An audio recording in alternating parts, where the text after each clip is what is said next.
Magandang hapon po. Ayan, sa ating lahat, magandang araw, magandang gabi, anumang oras na inyong napapanood at syempre napapakinggan itong balita na ito. Diyos ko, ito naman po ang magpapa-high blood at magpapatransform sa mga mukhang tao pero ang totoo demonyo na mga supporters ni Sara at saka ni Rodrigo Duterte. So ito pong balita na to magpapainit naman ng mga tumbong nitong mga taga-suporta ni Gloria Macapagal Arroyo at ni Ungab na kung saan ay tinanggal sa kanilang mga pwesto dahil sila lamang po ay hindi pumirma sa manifesto suporta po kay Speaker Martin Romualdez. Naturalmente, di ba? Ano pa ang pulos no pakinabang ng dalawa na yan. So abangan po ninyo itong balita na ito, pakinggan po ninyo para lalo kayong magagalit na mga demonyo kayo ng mga Duterte supporters kayo. Ito po pakinggan ang balita. Sige, banat. Tinanggal bilang House Deputy Speaker sina Pampanga Representative Gloria Macapagal Arroyo at Davao City Representative Isidro Ungab. Kung bakit ang kanilang reaksyon, alamin sa pagsaksi ni Jonathan Andal.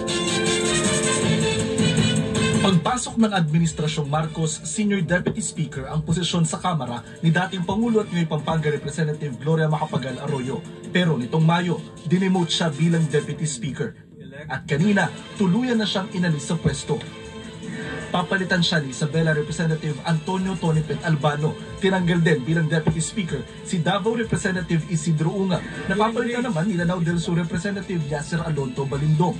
Ayon kay House Majority Leader Jose Manix Dalipe, tinanggal sina Arroyo at Ungab dahil sila lang ang Deputy Speakers na hindi pumirma sa resolusyon kahapon na nagpapahayag ng pagsuporta sa liderato ng Kamara. Wala si Arroyo sa plenaryo pero sabi niya tuloy pa rin ang kanyang suporta kay House Speaker Martin Romualdez. Nasa ibang bansa lang daw siya ngayon kaya hindi nakapirma sa resolusyon. Sabi naman ni Ungab, dinatanggap niya ang desisyon ng liderato ng Kamara. Kasunod naman ang pagbibitiw at diretsahang pagbanggit ni Senior Deputy Speaker Dong Gonzales kay dating Pangulong Rodrigo Duterte na umaatake at nagbabanta umano sa buong Kamara. Sinabi ng dating Pangulo sa kanyang programa na ginagalang niya ang pag-alis sa PDP laban ni Gonzales. I would encourage that those who are not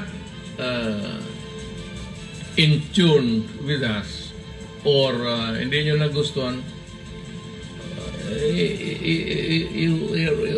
you're always welcome to go out.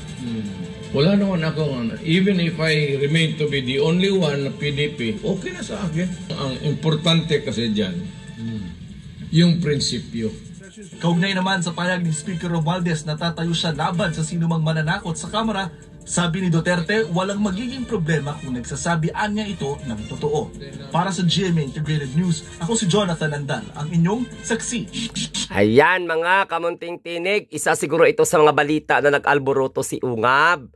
Kaya kung ano-ano na lang yung mga pinagsasabi niya laban sa House, okay, tungkol po sa budget, kaya pala may pinaghuhugutan ang animal.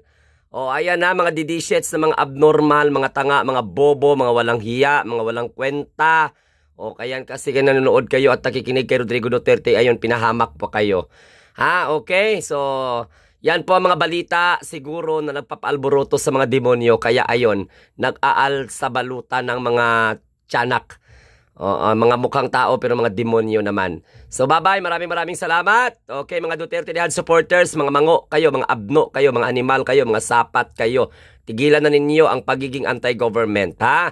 Magbalik na loob kayo sa gobyerno dahil unang-una hindi mananalo si Sara sa pagkapangulo kung eleksyon ang pag-uusapan.